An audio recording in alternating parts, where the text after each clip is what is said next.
Is based on the following.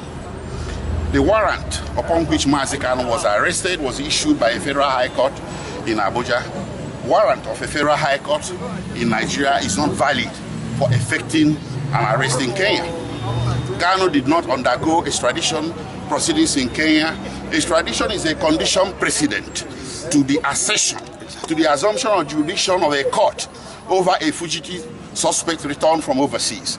So the condition precedent was not met. That's a challenge to jurisdiction. Then we have Article 12, Sub 4 of the African Charter on Human and People's Rights, ratified in Nigeria in 1979 and codified as part of our laws in 1983 that prohibits unlawful expulsion of Africans from one country to the other. Yes. And we have the continental counterpart that prohibits as such. It's our position that Mazi Nnamdi Kanu's exit from Kenya was unlawful expulsion that robs this honorable court of jurisdiction. So we are not talking only international law here. There's a misconception that, hey, Ejimakor is talking about extraordinary rendition as if it's out of the blues. No, even our constitution prohibits extraordinary rendition.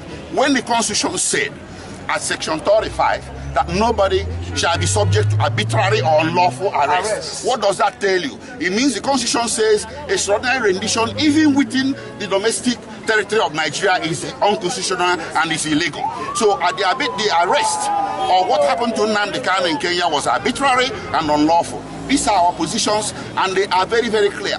We have these Nigerian authorities to support all these things, and that is why extradition is important, and that is why the United States, with all her military might, came to Nigeria. They want our top policeman, Abakari. They didn't take him by force.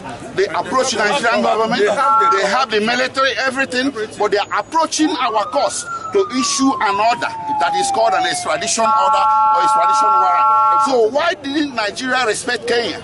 If Kenya cannot come to Nigeria and grab anybody and take them back to Kenya and subject them to trial, why should Nigeria be allowed to go to Kenya and grab anybody without authority of law? Okay, sir.